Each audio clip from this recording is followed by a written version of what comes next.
May is Asian American and Pacific Islander Heritage Month and includes people with ties to China, Japan, Korea, Vietnam, Indonesia, the Philippines, and Samoa.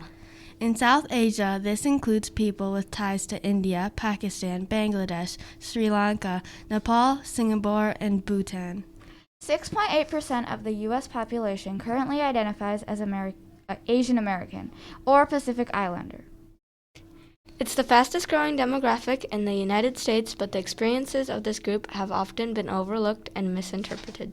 With the recent increases in anti-Asian violence, we feel there is a huge need to support more awareness and understanding of these diverse cultures.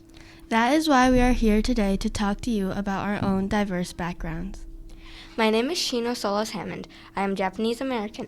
My Japanese heritage is important to our family. We visit my mother's family back in Japan often, and I learned to speak Japanese. One thing I would like CMSW students to understand about my heritage is its connection to manga and anime. Manga may seem modern and current to you, but it's actually started in Japan in the 12th century, with illustrations done on ancient scrolls. And Japan is much more than anime and manga. If you are really interested in the country behind the popular graphic manga series, do your own research. When you do, you might be shocked to find out how different Japanese schools are when compared to American schools. In Japan, there is a tradition that the students themselves clean their schools. For just 15 minutes at the end of the day, students use brooms, vacuums, and cleaning cloths to clean the classrooms, bathrooms, and other school spaces. My name is Huynh Evans, and my parents came from Vietnam and Korea. I was born in America, and although our family does maintain some connections to our heritage, we are American. But not everyone sees me that way. I became familiar with Asian bias or racism when I was 6 years old. I was playing in a park, and a boy came up to me and said, "Go away, China girl." I am not Chinese, but because of the way I look, many children and adults only see me one way and part of only one culture. Every Asian American wants to be seen as themselves, not a stereotype of Asian background. Hey Westies, don't assume, just ask. Most of us are happy to tell you about ourselves and our cultural background. And I am Aaryahi Thapa, and I am Nepali or from Nepal. My family maintains a lot of connections to my cultural background, starting with festivals.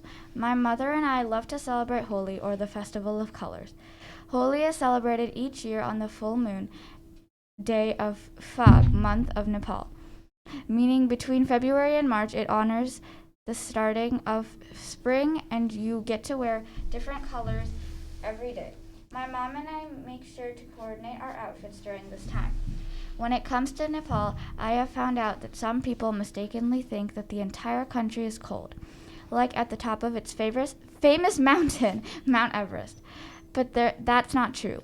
At the base of the mountain, the climate is very hot and humid, like its neighbor, India. Nepal is a separate country with its own language and government. Unlike India, it was never ruled by Britain. I also love native Nepali food, but I stopped bringing it to school because of the comments I got from fellow students at lunch. It was always, "What are you eating?" I may have been eating roti, a flatbread with potatoes, traditionally Nepali food in Nepal. But because it was spiced differently or looked different, suddenly I was different.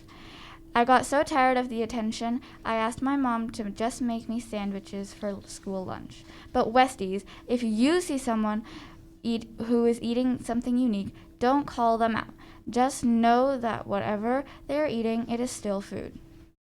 Historically, Asian Americans and Pacific Islanders have made substantial contributions to American culture. One Asian American woman who had undeniable impact on American history is Patsy Mink. In 1944, she wanted to be a doctor, but no medical school would admit her to their program. She earned a law degree instead. But law firms refused to hire her because she had a daughter, and employees said that she wouldn't be able to work too long hours. So she became a politician and wrote legislation that changed the politics of gender, knocking down barriers to educational opportunity for millions of women. Patsy Mink also broke barriers as the first woman of color elected to Congress. There, she co-authored Title IX, which demanded equal treatment for women and men in education. Now, 11.5 million women attend college, compared with the 8.9 million men. Before Title IX, just 300,000 girls nationwide participated in high school sports every year, versus the 3.5 million who do today. The fields of medicine and law that first excluded Mink are now almost equal in their enrollment of male and female students. We hope we helped you better understand Asian American and Pacific Islander culture today. But before we go, we have to just ask you one more thing. Please challenge racial biases for all cultures. Be aware of the racial biases or stereotypes you find yourself falling for. Continue to ask questions and be open to learning new concepts and ideas from others, including your fellow Westies, just like today. Thank you for listening to CMSW. We really appreciate your support and understanding. Bye! Sayonara.